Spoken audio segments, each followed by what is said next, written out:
Avec vous sur Sud Radio, on est ensemble jusqu'à midi avec Sophie de Menton, chef d'entreprise, présidente du mouvement éthique. Bonjour. Virginie Leguet, éditorialiste politique. Bonjour à vous. Régis de Castelnau, bonjour. Vous êtes avocat. Vous êtes là, Régis ? Je suis là, elle ne me voit même pas. Mais si, je vous vois, je n'ai Dieu. Ravissant, Régis. Voilà, on n'a Dieu que pour vous, voyons.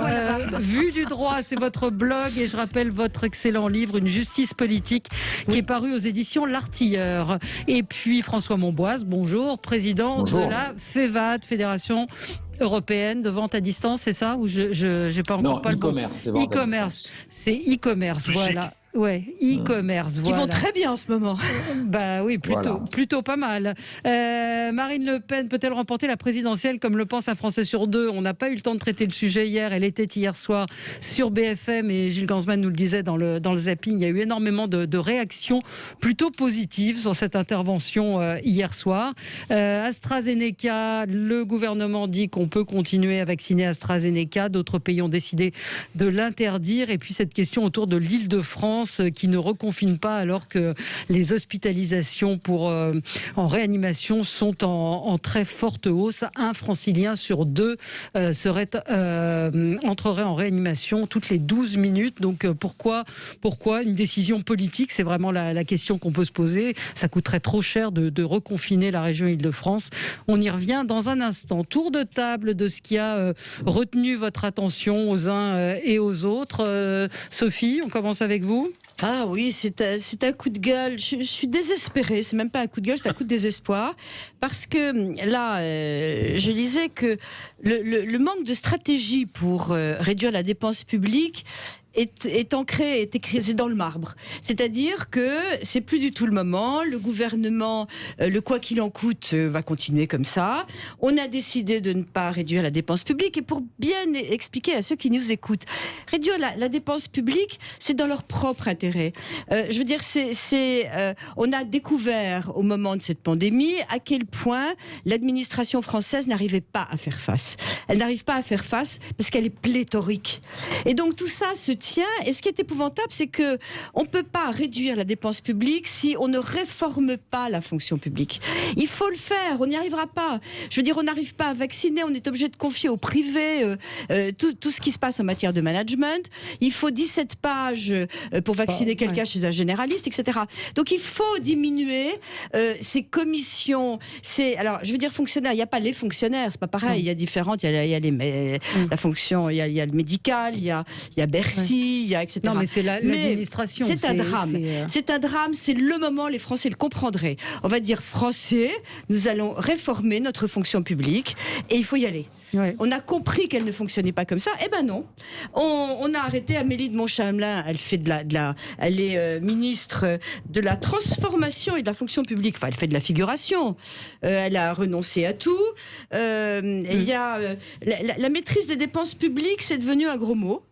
Et c'est dramatique et je crois qu'il faut que tout le monde comprenne bien qu'on ne va pas enlever des services, on va les rendre efficaces. Et on va confier au privé tout ce qui peut être confié au privé. La subsidiarité. L'État doit avoir des missions régaliennes, même étendues, même élargies, avec des cahiers des charges. On a compris. Vous avez compris. Une réaction, François Monboise, sur ce que vient de dire Sophie? Je pense que oui, mais ce n'est pas du tout l'agenda du gouvernement. Bah non, ça m'étonnerait très fort qu'ils s'y mettent. Oui, absolument. C'est pas. Le problème, c'est que ça ne peut pas l'être, l'agenda. On est en pleine pandémie. Mais justement, c'est une urgence. Non, Sophie, il va y avoir des milliards d'euros qui vont être mis dans la balance. Vous avez vu ce que Biden fait, hein, 1400 euros par tête de pays, 1400 dollars, pardon, excusez-moi, je me trompe. Non, je pense que. Mais ça, c'est pas la même chose. Sophie, je pourrais aller au bout. Non, effectivement, la démonstration a été faite à l'occasion de cette pandémie d'une véritable gabegie et de vrais problèmes. Je suis entièrement d'accord là-dessus. Mais aujourd'hui, il faudra remettre, si on sort de la pandémie, il faudra remettre la machine en marche. Hein, et ça, ce sont des priorités. Et en particulier, essayer de faire redémarrer l'économie. Bon, j'ai entendu Villeroy de Gallo, monsieur mauvaise nouvelle, qui est venu nous dire que la reprise serait pas celle qu'on pouvait imaginer, etc., etc. Oui, aujourd'hui, c'est pas à l'agenda. Et à mon avis, je trouve ça logique que ça n'y soit pas. Absolument. Oui, le contexte est compliqué. Virginie ? Oui, je rappelle quand même qu'Emmanuel Macron avait promis pendant la campagne présidentielle d'engager une vraie réforme de l'État et qu'il aurait eu le temps de le faire avant la pandémie si vraiment il y était disposé et décidé. Donc c'est une promesse de plus qui n'a pas été tenue. Et autant par petit temps, quand il fait à peu près beau, quand tout roule, on peut ne pas se rendre compte des choses, mais depuis un an, franchement, la stupéfaction a été totale de voir cette administration totalement incapable d'agilité, de réactivité, d'organisation. Et on va pas revenir depuis le début des masques jusqu'à aujourd'hui l'organisation de la campagne vaccinale, mais cette administration bouffie, paralysée par ses propres structures qui ne correspondent pas entre elles, qui n'ont pas les mêmes fichiers, qui n'ont pas les mêmes organisations. Franchement, là, il a loupé une occasion de faire un travail, mais qu'il aurait pu faire dès 2017. Et je rajouterai une dernière chose. Non seulement il n'a pas commencé l'ombre d'une réforme pour alléger cette fonction publique, mais il y a plus de fonctionnaires aujourd'hui que quand il a été élu. Juste un petit exemple. Alors, la SACD, c'est la Société des auteurs et compositeurs dramatiques qui gère les droits d'auteur. Et j'ai un ami qui avait besoin de déclarer des droits d'auteur. Donc il va sur le site internet où il est écrit « Appelez tel numéro ». Et il appelle tel numéro où il y a un disque en disant « En raison du Covid, nous ne prenons plus d'appels ». Donc Mais c'est dans tous les secteurs, c'est pas que... On s'est rendu compte du médical, non, mais c'est un exemple, c'est dans tous les secteurs. Et voilà. Virginie, c'est un coup de cœur pour une BD. Pour une fois n'est pas coutume, en ce vendredi, veille de week-end, je vous suggère une BD qui s'appelle Palais Bourbon de Coco Pello, qui est un jeune dessinateur qui s'est infiltré de façon officielle, parce qu'il a demandé des autorisations, il a d'ailleurs mis très longtemps à les obtenir, dans les coulisses de l'Assemblée nationale. Et je trouve que cette BD est incroyablement rafraîchissante, parce qu'elle se fixe comme objectif de faire découvrir le travail d'un député. Elle est sans aucun a priori, et on s'aperçoit en lisant cette BD, qui est très drôle, très amusante, que les députés travaillent bien plus que ce que peuvent laisser croire les images des séances de questions d'actualité, qui parfois tournent à la farce et au cirque. Et ce jeune dessinateur qui n'avait pas d'idée préconçue sur ce que c'était que l'Assemblée nationale et le travail d'un parlementaire, je trouve livre une leçon pratique à destination de toutes les générations, les jeunes surtout, pour qu'ils se rendent compte de la complexité et de la difficulté du travail d'un député. Voilà. Alors, on pourrait voir la couverture, Virginie ? Alors, pour ceux qui nous suivent... Non, mais moi je la vois pas. Pour ceux qui nous suivent sur Twitter, sur Facebook... Ça y est, c'est bon, j'ai vu. YouTube, redites le nom de l'auteur. Palais Bourbon aux éditions d'Argo, d'un jeune dessinateur qui s'appelle Coco Pello. Coco Pello, très bien. Coco, alors, allez-y, Régis. Je voudrais en profiter pour dire qu'il y avait eu un bouquin qui s'appelait Monsieur le BD, une BD. Je suis très amateur. Alors c'est l'autre partie de la génération d'Alexis Koutlis qui appartenait à la génération pilote des années 70, qui était aussi très intéressant parce qu'il montrait bien de l'intérieur ce qu'était cette espèce de ruche, même si les résultats actuellement ne sont pas au rendez-vous. Oui, absolument. On va marquer une petite pause et on va continuer, puisque votre coup de gueule, Régis, et celui de François et le mien ont un point commun, c'est halte au wokisme, halte au politiquement correct, halte à la cancel culture, et ça suffit les conneries, voilà, c'est un bon petit signe. Allez, à tout de suite. Avec vous sur Sud Radio, on est ensemble jusqu'à midi pour débattre, commenter l'actualité avec François Monboisse, président de la FEVAD, président donc des sociétés de e-commerce, Régis de Castelnau, avocat, votre dernier livre, Une justice politique, est paru chez L'Artilleur, Sophie de Menton, chef d'entreprise, présidente du mouvement éthique, et Virginie Leguet, éditorialiste politique. On parlera de Marine Le Pen hier soir sur BFM TV, et puis de ce sondage, un Français sur deux quasiment pense qu'elle peut remporter la présidentielle. Elle-même l'a confirmé hier, je vais gagner la présidentielle. On va revenir sur les doutes autour du vaccin AstraZeneca et du peu de lien qui a été fait. Alors je sais que les auditeurs vont m'en vouloir, mais qui a été fait. Il y a eu 30 cas sur plusieurs millions de personnes vaccinées. la France a décidé de continuer à l'administrer. Et puis l'Île-de-France bénéficie-t-elle d'un traitement de faveur? Est-ce que c'est une décision politique dans la mesure où les hospitalisations en réanimation sont extrêmement élevées? L'hôpital est sous tension. Alors, je vous annonçais des coups de gueule peu politiquement corrects. Commençons avec Régis. Bon, j'ai appris l'interdiction de Pépé le putois. Oui. Vous vous rendez compte, interdire Pépé le putois, pour quelqu'un comme moi qui a été nourri au lait de Tex Avery avec Droupi, d'ailleurs, Droupi aussi est très attiré par les femmes, sans parler du loup qui a les yeux qui sortent, et Pépé le putois qui est un personnage, en plus, l'animal choisi, qui est un animal puant, donc tout ça a été extrêmement drôle. Ben non, c'est la culture du viol qui est ainsi promue. Je veux dire, on bascule dans le grand n'importe quoi. Alors le problème, c'est que c'est une espèce de révolution culturelle. Moi, je me rappelle, dans les années 66, 7, 8, là, c'était une espèce de folie qui avait saisi, à la demande de Mao d'ailleurs, qui avait saisi la Chine, et on voyait des millions de gens dire absolument n'importe quoi, etc. Et en ce qui concerne les spectacles, parce que quand vous allez sur Netflix, quand vous regardez le programme de la cérémonie des Césars, le wokisme, il est là aussi. Enfin, il y a une espèce de tropisme. Et donc, j'ai l'impression qu'on veut nous servir ce que la révolution culturelle nous servait il y a très longtemps, il y a 50 ans. Je ne sais pas si vous vous rappelez des fameux opéras chinois, où on voyait des gardes rouges. Tout ça était extrêmement édifiant. Mais que se passe-t-il, quoi? Qu'arrive-t-il à cet Occident, et en particulier au monde anglo-saxon? Et surtout que c'est le fait quand même, je pense, d'une minorité et qu'on arrive à des extrêmes. Alors Sophie veut dire un mot? Oui, absolument, parce qu'il y avait un remarquable article, mais vraiment, allez regarder, de Luc Ferry dans Figaro hier, qui parlait de qu'est-ce que la colonialité, et qui parlait de cette haine d'une attitude bourgeoise, occidentale, masculine et blanche. Et donc, c'est pas du tout l'Occident qui délire, c'est d'abord le monde entier, mais surtout ça vient des États-Unis, l'écoféminisme, le fondamentalisme religieux, l'indigénisme, les études décoloniales, l'intersectionnalité, mais on délire. Alors, c'est les racisés, etc. C'est des concepts qui sont en train de il y a des concepts. Le truc, c'est revisiter l'histoire mais évidemment, à l'aune d'aujourd'hui. Et puis, effectivement, c'est ce qu'il évoque. Alors, François Monboise, puis après Virginie, je donne la parole. Oui, puis supprimer tout humour. Oui, c'est ça. Il n'y a plus d'humour du tout. C'est-à-dire que le monde d'après est absolument premier degré.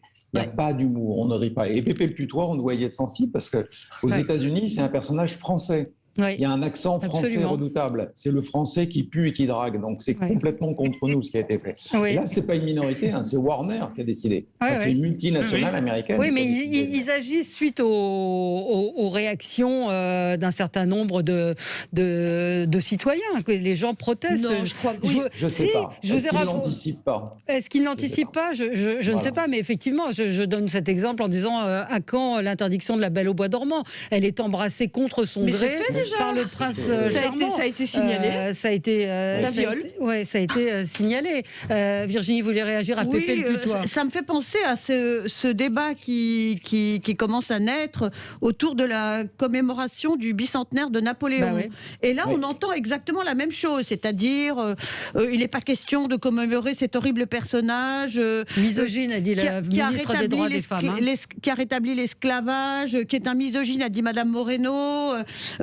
Napoléon ne doit surtout pas faire l'objet d'une cérémonie. Bon, finalement, il y aura une cérémonie le 5 mai, mais je voulais souligner l'absurdité de ces déclarations et de ces prises de position.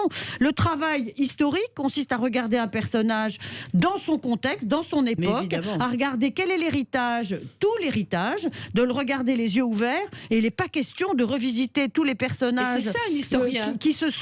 Tous les personnages qui ont contribué à ce qu'est la France aujourd'hui, de les revisiter avec les yeux d'aujourd'hui, ou alors on n'en sortira jamais. Non. Et je redis toute ma stupéfaction, pour ne pas dire même ma désolation, de voir comment les choses s'emmanchent et comment certaines voix se font entendre parce qu'elles sont très très perçantes et qu'elles s'expriment fort, mais ça va à l'encontre même de la rationalité du débat. Pays-Bas. Mais il n'y a pas une journée sans qu'il n'y ait un événement de ce type, François. Oui, mais est-ce qu'on le prend pas trop dans les médias? Pardon, je veux pas casser les médias, mais je veux dire, il y a le bon sens de la majorité. Tous ceux qui nous écoutent. Ce sont des faits qui existent. Je veux dire, Walt Disney a décidé d'interdire aux moins de 18 ans la diffusion en accès libre de Peter Pan parce que ça donne une mauvaise image des Indiens.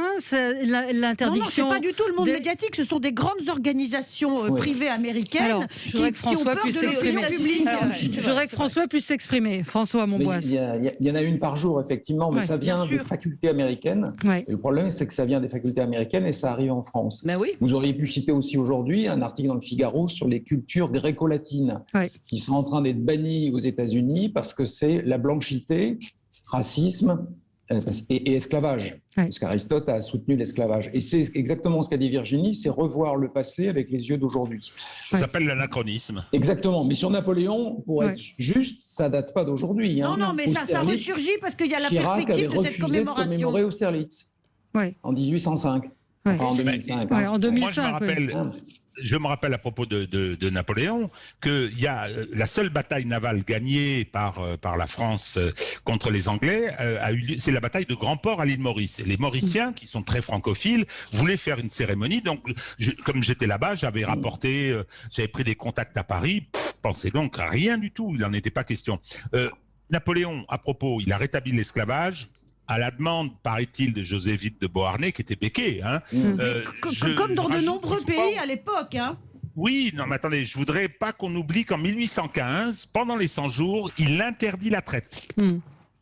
C'est-à-dire le transport, ce qui était quand même quelque chose d'extrêmement important. On n'avait plus le droit de déporter et de livrer des esclaves. On ne devait utiliser que ceux qu'on avait déjà, donc avant l'abolition définitive qui sera en 1848. Mais il y a une sorte de normativité, je ne sais pas si le mot est bon, ce que vous vouliez évoquer, on en a parlé avec Gérard Collard dans le coup de cœur des libraires à propos d'Amanda Gorman, François Monboisse.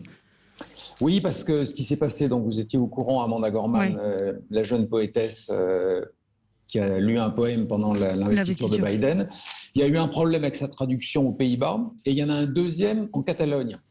Et donc là, c'est grave parce que donc la même chose, c'est un homme qui avait traduit et l'éditeur a dit non, ça va pas. Donc il a été payé, mais on a pris une jeune femme noire. Et il y avait une jeune femme blanche aussi qui a été récusée. Oui, c'est ça, aux Pays-Bas. C'est aux Pays-Bas. Exactement. Donc là, mais là c'est grave parce que ça veut dire que c'est pas un accident qui arrive aux Pays-Bas, c'est systématique. Et donc moi j'espérais au début que Amanda Gorman puisse prendre la parole en disant mais bien évidemment tout le monde peut me traduire. Mais non. En fait, elle ne prend pas la parole, ce qui veut dire qu'elle est d'accord. Mais ce sont ses agents qui ont demandé aux traducteurs catalans de renoncer si elle ne dit rien, c'est qu'elle est d'accord avec ça. Et c'est scandaleux. Et donc, ça ne donne pas du tout envie de la lire. Non, mais pas du tout. Là, on rigole. Mais vous imaginez si Régis disait « Je veux que mon livre ne soit pas traduit par une femme, ni par une femme noire. » Ce qui est embêtant, c'est que tous les jeunes... C'est interdit. Si je peux dire un mot sur Amanda Gorman... je l'ai écouté attentivement le jour de l'investiture de Joe Biden et franchement, alors là, moi je ne participerai pas du tout à ce concert de louanges que j'ai entendu. Non. J'ai trouvé que son intervention était extrêmement théâtrale, extrêmement surjouée et que franchement, il fallait s'accrocher pour voir un sens à cette accumulation de grands mots, de grandes phrases. J'ai trouvé que c'était un salmigondi effrayant. Alors je le dis, je sais que c'est pas très populaire et que tout le monde dit qu'elle est merveilleuse. Moi, je l'ai trouvée incompréhensible. Non, mais en tout cas, son attitude sur la traduction fait que j'ai absolument pas envie de la lire. De toute façon, je ne sais pas si j'ai le droit de la lire parce que je ne suis pas une femme noire. Ah ben non. Absolument. Vous n'êtes pas une femme et vous n'êtes pas noire. Oui. Je voudrais reparler de ce couple merveilleux, extraordinaire, les rois du ouin-ouin.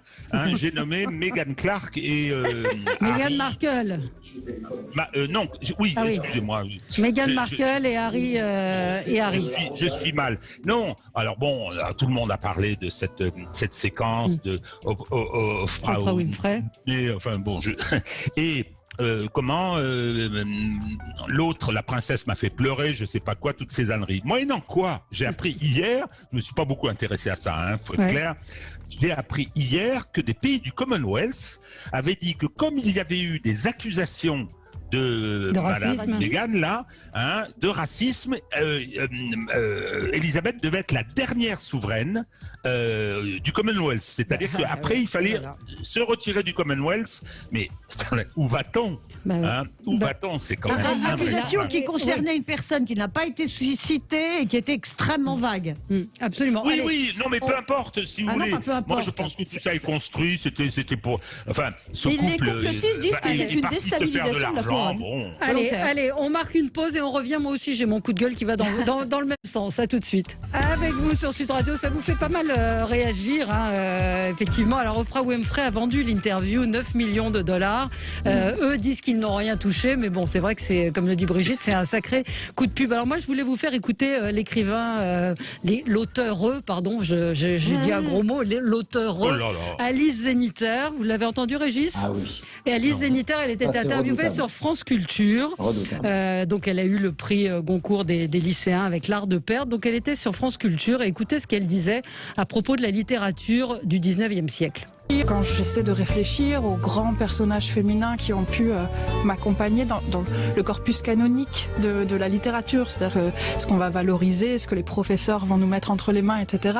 Je pense à Madame Bovary, et c'est l'histoire d'une femme mariée qui tombe amoureuse d'un autre homme et qui se suicide. Anna Karénine, c'est aussi l'histoire d'une femme mariée qui tombe amoureuse d'un autre homme et qui se suicide. La princesse de Clèves, c'est aussi l'histoire d'une femme mariée qui tombe amoureuse d'un autre homme mais qui ne se suicide pas, et ça finit par être en soi une réussite, puisqu'elle se contente d'entrer au couvent.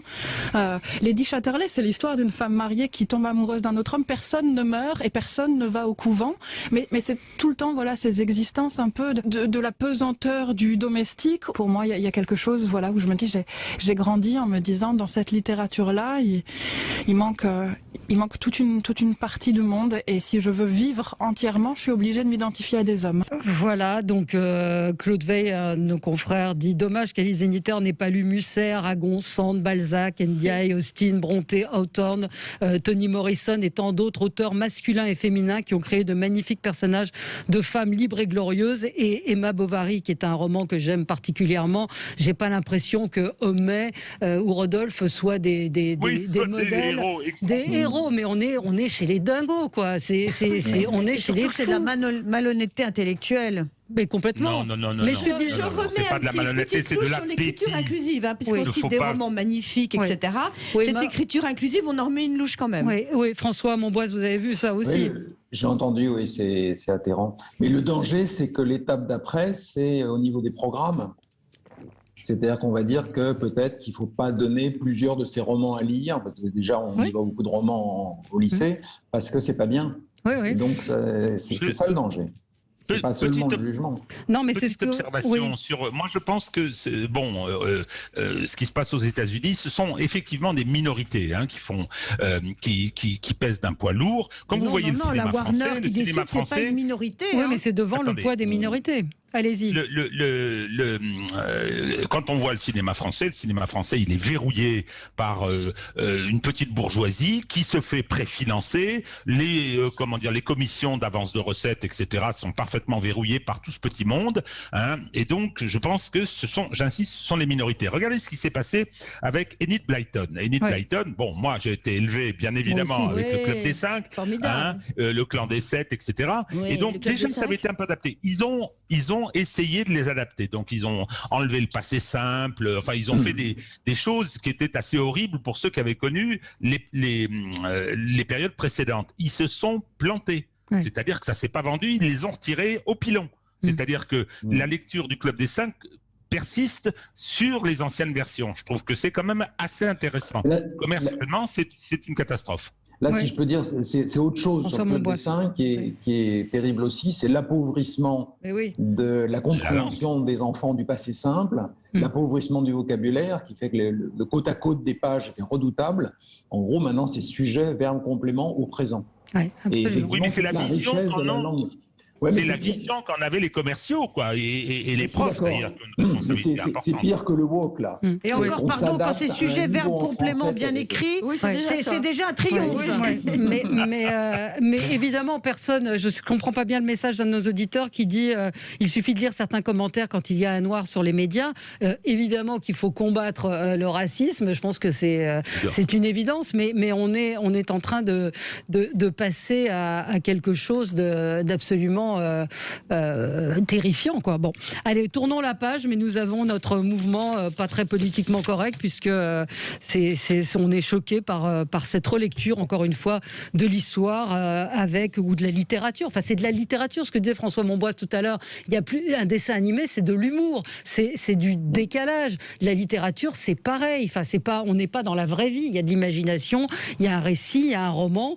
Et puis l'œuvre littéraire, elle s'inscrit elle aussi dans son époque, avec les codes de l'époque, avec le monde tel qu'il était quand l'écrivain a écrit son livre. Il ne s'agit pas de le revisiter 50 ans ou 100 ans après. Mon auditeur me précise, me dit, moi j'ai pu assister au racisme contre les Noirs ou un peu basané, le nier et vouloir faire que ça n'existe pas, et même au harcèlement. C'est absolument pas ce qu'on dit, c'est pas du tout ce qu'on dit. Au contraire, je pense qu'on est en train de créer une autre forme de racisme, de communautarisme, avec ce qu'on a évoqué hier sur le budget genré de la ville de Lyon. C'est-à-dire qu'on est en train de dire il y a trop de terrains de foot parce qu'il y a que les garçons qui jouent au foot. Donc, si on fait une mise en abîme, ce qui n'est pas vrai. On se dit que... Non, mais ce qui est d'autant plus idiot que Lyon, c'est la ville où les filles sont championnes d'Europe depuis en permanence.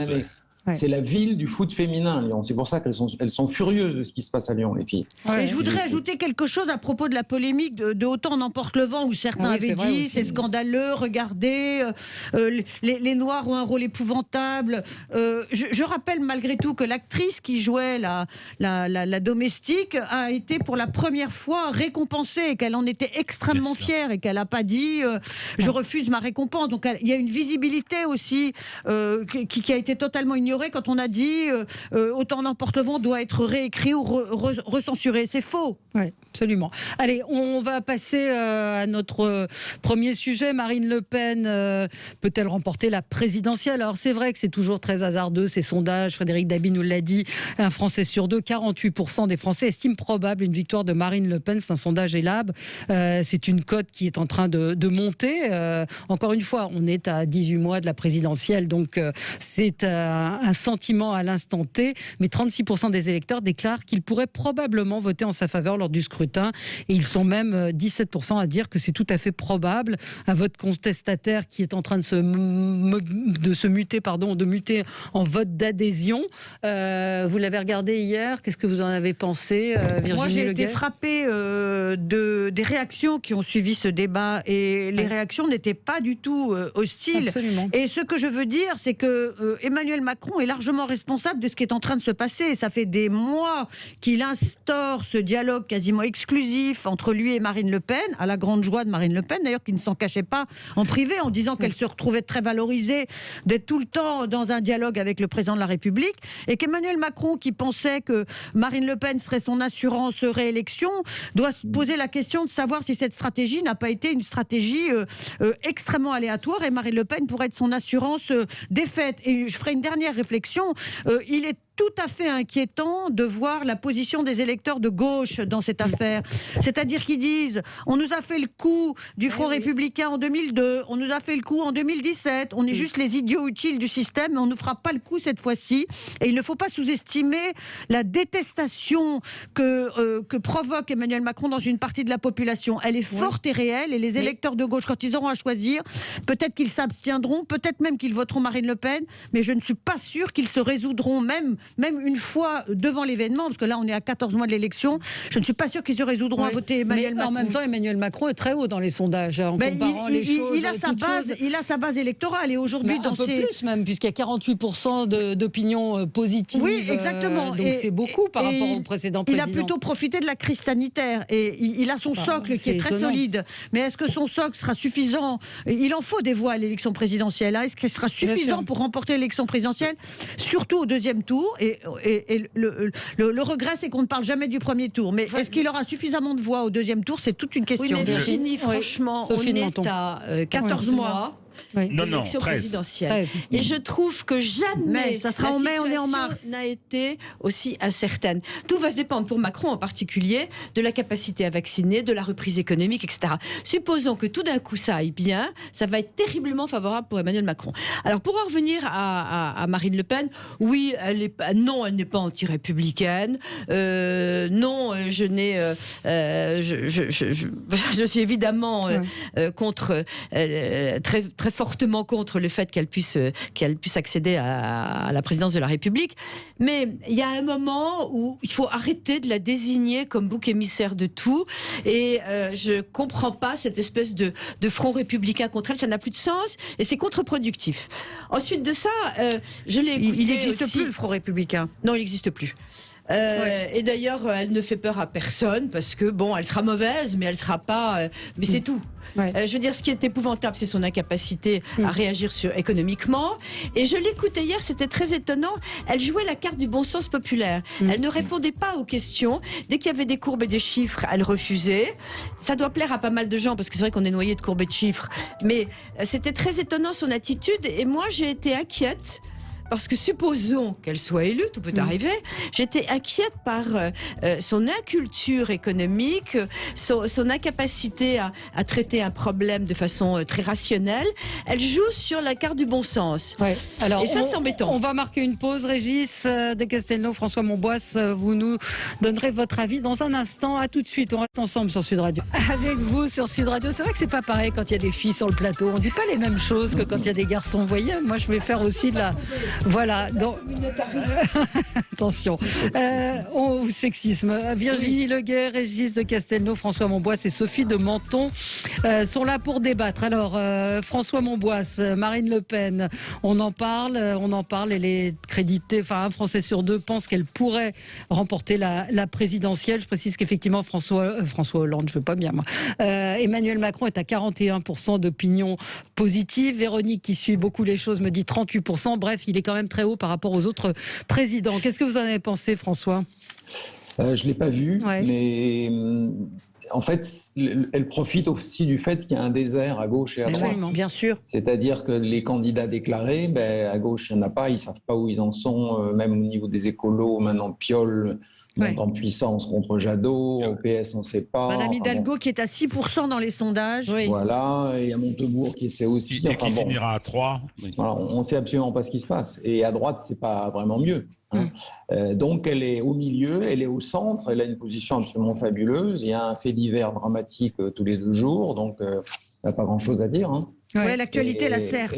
Exactement, et elle est positionnée au centre, et maintenant on se tourne vers elle. Donc c'est une position redoutablement favorable pour elle. Mais ce que disait Sophie de Menton, c'est il n'y a plus cette image d'épouvantail. Aujourd'hui, elle s'est normalisée. Front National dirige des mairies. Et on n'égorge pas les enfants dans les mairies du Front National. Voilà. Oui, mais les maires ont été réélus. Les maires Front National. Mais certains ont été bons, il faut dire la vérité. C'est parce que de temps en temps, ils sont bons, il faut le dire. Alors, Régis ? Alors, moi, je pense qu'on se pose mal la question. Enfin, à 13 mois, Sophie, parce que c'est au mois d'avril le premier tour. Allons, on essaye de me rallonger cette durée-là. Donc, on a gagné un mois. Ce que je veux dire, c'est que la question, je la poserai différemment.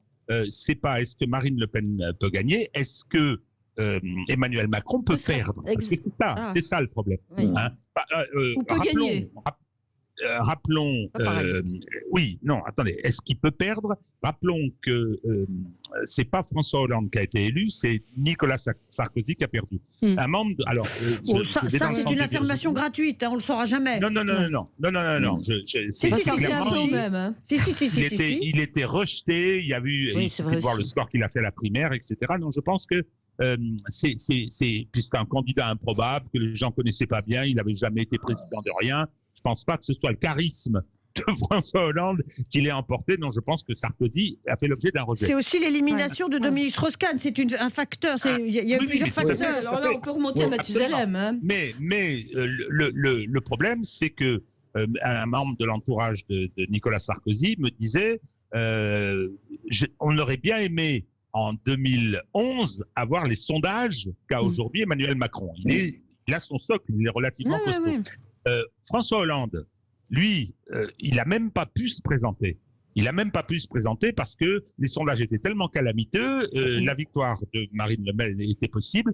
Donc, il n'a pas pu se présenter. Il n'a pas pu, il a décidé de ne pas le faire, mais il aurait pu, mais il a décidé de ne pas le faire. Oui, enfin, il aurait pu, mais bon, je pense que beaucoup de gens lui ont conseillé de surtout ne pas y aller. Décision qu'il regrette d'ailleurs aujourd'hui. Oui, qu'il regrette. Là aussi, il peut réécrire l'histoire. Hein, il dit si je m'étais présenté, ça aurait été une autre histoire. Alors. Je crois qu'il ferait mieux de raser les murs. Bon, je termine là-dessus. Ouais. Le problème, c'est que c'est très difficile de savoir quelle sera la configuration. Ouais. Autres sondages qui disent que, je ne sais plus, la moitié des Français ne veut pas du duel Le Pen-Macron. Mais tous au premier tour, ils votent pour le faire. Vous voyez ce que je veux dire? C'est-à-dire qu'on est à 28, 25, etc. Hein, et je ne veux pas de ce duel, mais je vais quand même voter pour un des deux qui fait que ce duel aura lieu. Mais parce qu'il n'y a personne à droite et à gauche. Des auditeurs nous disent, j'espère que des gens vont émerger. Il n'y a personne à droite et à gauche. Ben oui, c'est-à-dire que c'est l'effondrement et c'est le désert créé par l'élection d'Emmanuel Macron. Alors à gauche, c'est une tragédie. Je veux dire, c'est effrayant de voir qui sort. À droite, c'est guère mieux. Hein. À droite, c'est guère mieux. Je parle des personnalités. Retailleau, Bertrand, etc. Donc c'est très difficile aujourd'hui, je pense, de savoir ce qui va se passer.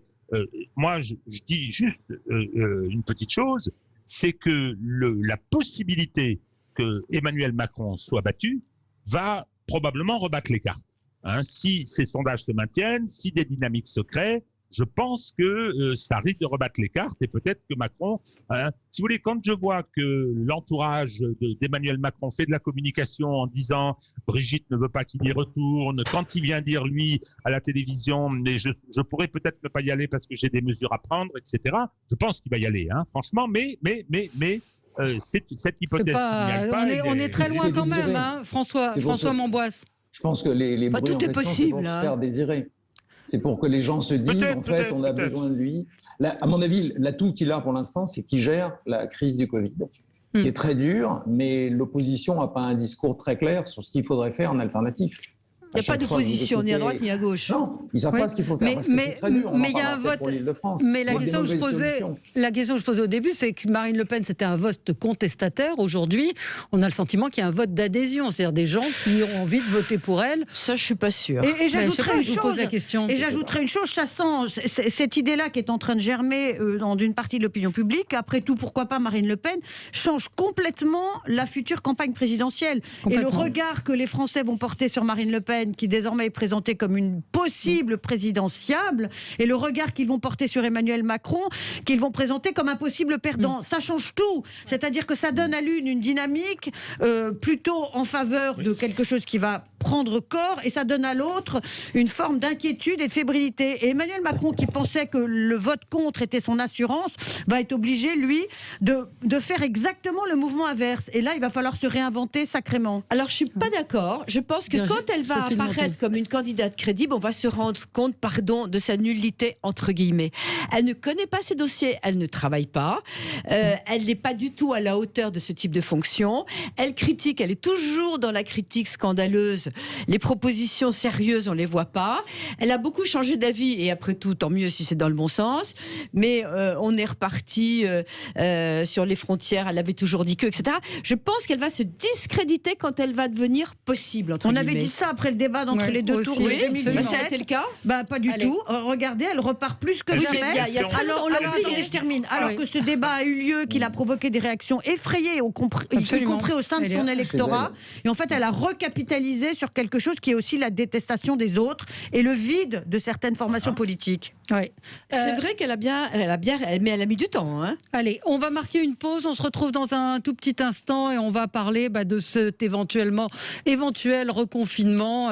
L'exécutif n'exclut plus un confinement en Île-de-France. C'est vrai qu'on s'interroge sur ce 2 poids 2 mesures alors que les hospitalisations en réanimation sont en hausse. Pourquoi est-ce que l'Île-de-France échappe à ce confinement et est-ce que c'est une décision politique avant tout? On y revient dans un instant.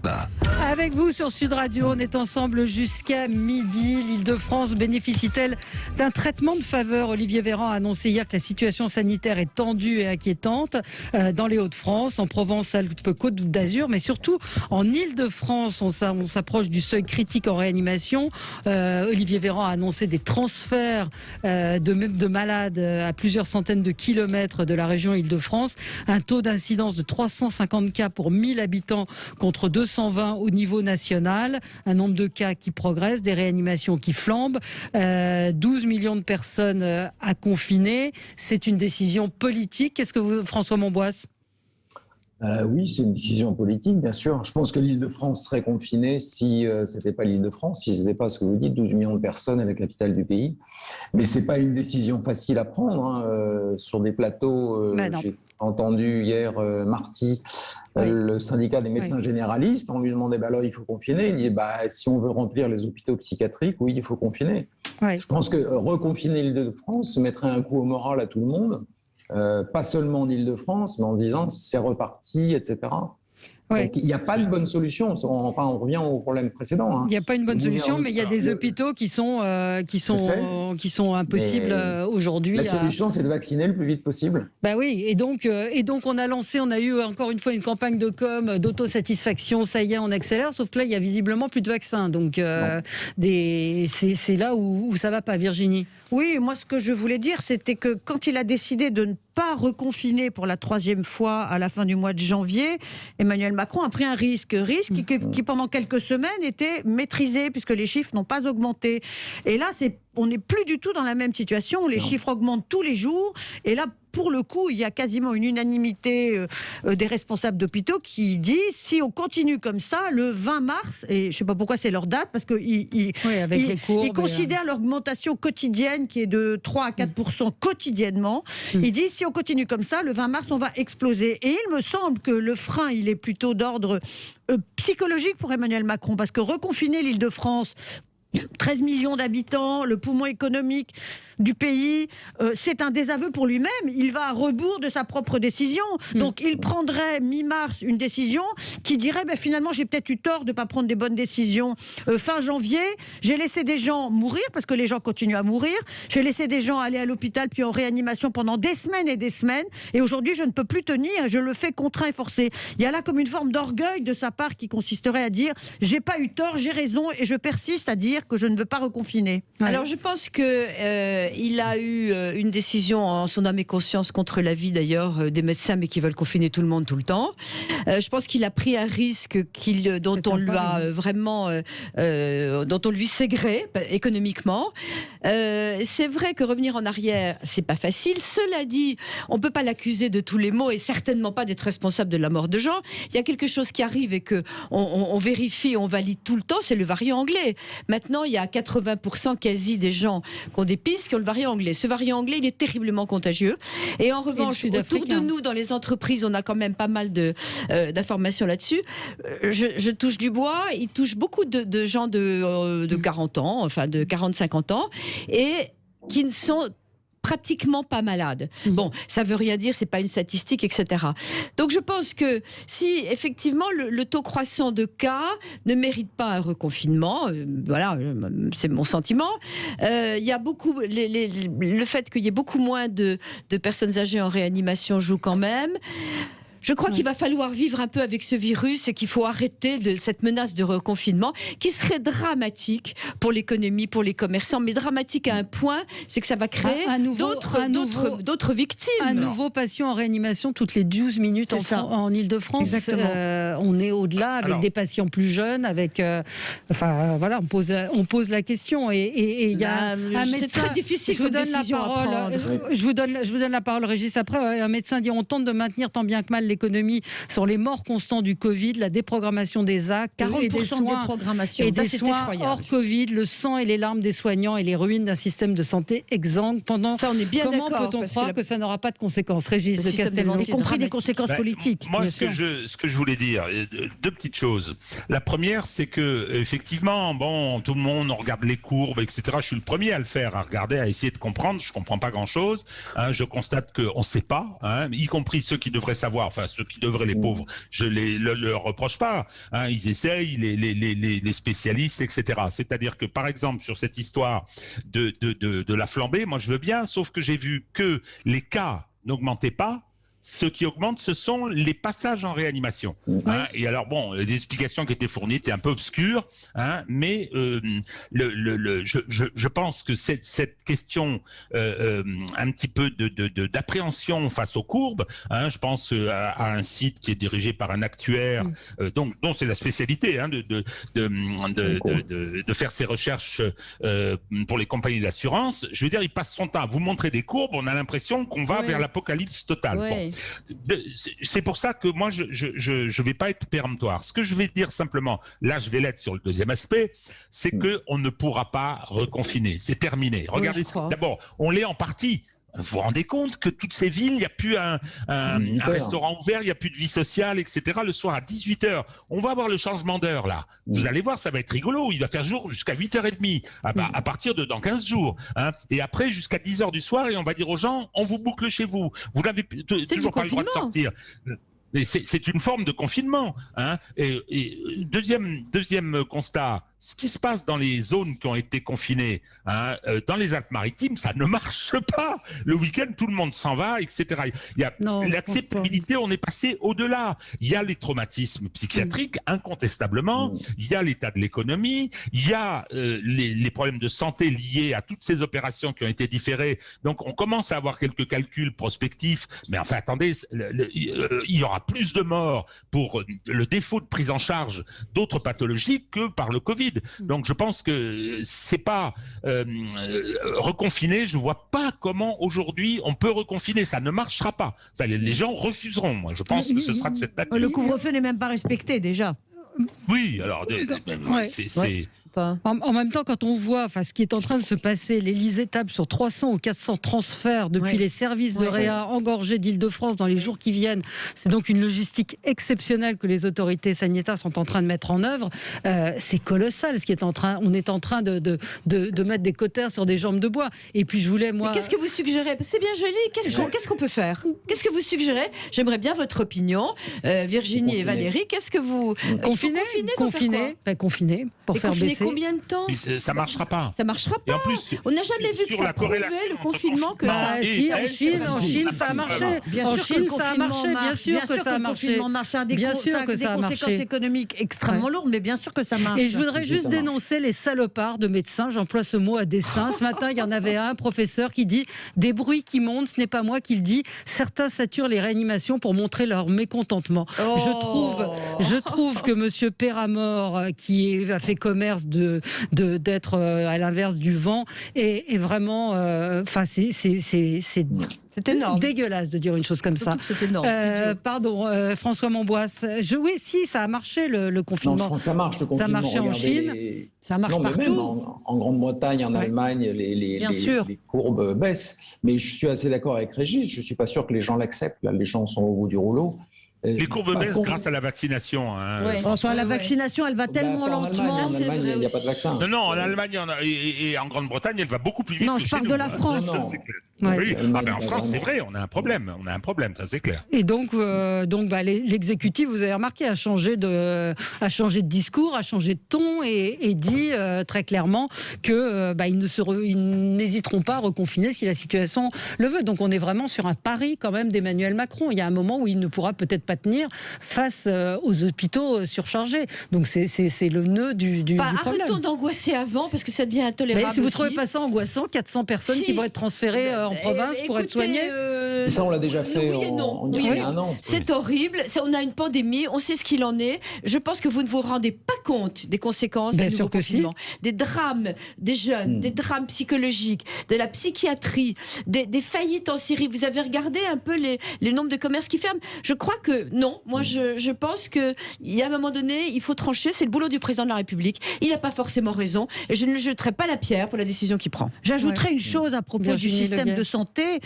Emmanuel Macron a fait la sourde oreille pendant des semaines et des mois, bien avant le début de la pandémie, quand il y a eu des manifestations et des cris d'alarme répétés des soignants et des médecins qui disaient on est à bout, aidez-nous, on est déjà un système extrêmement à l'os et on nous supprime des lits encore et encore. Emmanuel Macron a fait la sourde oreille. La pandémie est arrivée. Le système de santé a tenu vaille que vaille. Et franchement, il faut leur tirer notre chapeau. Mais Emmanuel Macron avait loupé là une occasion de desserrer les taux qui pèsent sur le système santé. Et je dirais une dernière chose, des lits ont continué à fermer depuis 1 an. Donc ce qui est engagé continue de façon sourde, de façon silencieuse, mais il n'y a pas eu de desserrement de l'étau autour du service de santé. Le personnel soignant, oui, il a été formidable et il est formidable. C'est juste pas tolérable qu'il y ait des clusters dans les hôpitaux, qu'il y ait un nombre de gens qui se font opérer, soigner d'autres choses et qui attrapent le Covid par l'infirmière. C'est juste pas tolérable. Et je pense que là, il y aurait une décision à prendre. Il faut imposer le vaccin du personnel soignant. Ça, on a fait le débat et ils ne sont pas d'accord. Oui, ils sont pas d'accord. Ils sont pas du tout d'accord avec ça. Ils passent le Covid à des malades. Je veux dire, c'est quand même terrible. Oui, mais c'est un autre débat. Donc, est-ce que le gouvernement va pouvoir tenir, à votre avis, parce que on dit pas reconfiner l'Île-de-France, on a reconfiné le Nord, on a reconfiné le Sud. Pourquoi pas l'Île-de-France? Parce que c'est la région de l'économie. 80% de l'économie française est dans l'Île-de-France. On est un pays centralisé, c'est exactement. Et puis, Anne Hidalgo nous a dit on n'a pas les mêmes horaires que le reste du monde. Oui, ça c'est Anne Hidalgo. Attention, nous, on n'est même pas levé encore. C'est le début de l'après-midi, nous a dit Anne Hidalgo, candidate à la présidence de la République. Oui, c'est vrai. C'est votre championne, Régis, je le sais, c'est votre championne. Mais si vous voulez, il y a des moments où on a des crises de désespoir. Non, mais il faut François Monboise. Moi, ce qui m'avait frappé, c'est que j'avais vu Philippe Juvin sur une télé il n'y a pas tellement longtemps, et donc après tout ce discours qu'on vient de tenir, la journaliste lui demandait mais alors qu'est-ce qu'il faut faire, il dit il faut se retrousser les manches, il y a encore des places de réanimation dans le privé. Donc lui était assez positif et il plaidait pas du tout, lui Juvin pourtant opposant à ce qu'on confine, pas du tout. Il dit non, il faut qu'on bosse, il faut qu'on trouve des lits. Est-ce que le privé va être appelé à la rescousse, mis à contribution? C'est un serpent de mer, j'ai l'impression qu'on a ça y est là quand même. Mais pas tellement. Pas tellement apparemment. Pas tellement si on écoute effectivement les différents...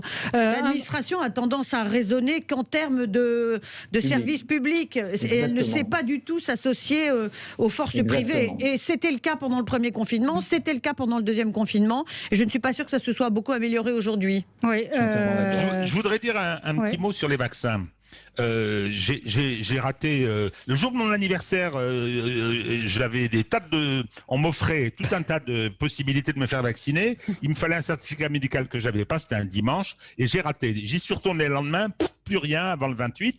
Donc ce sera AstraZeneca a priori. Valérie, je peux y aller AstraZeneca? Je peux y aller. Très bien. Bien sûr, allez-y. Bien sûr. Si j'ai le moindre problème, ce sera pour vous, Valérie. Non, mais je ne suis pas médecin encore une fois. Moi, j'ai essayé de suivre. Je suis pro-vax. Si vous pesez le bénéfice-risque, bien sûr qu'il faut se faire vacciner. Bien sûr. Oui, mais attendez, on en a déjà parlé sur ce plateau. Moi, je suis pour.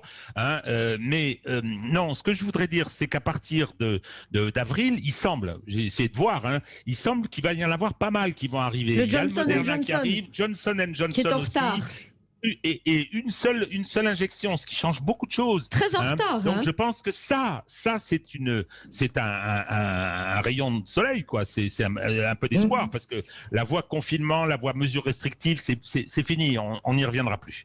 Oui, je pense la même chose que vous. Là, on est aussi sur. On verra ce qui va se passer, mais c'est vrai que le AstraZeneca, il y a eu 30 cas sur plus de 5 millions de personnes vaccinées. Le lien n'a pas été établi très clairement. Donc, on peut.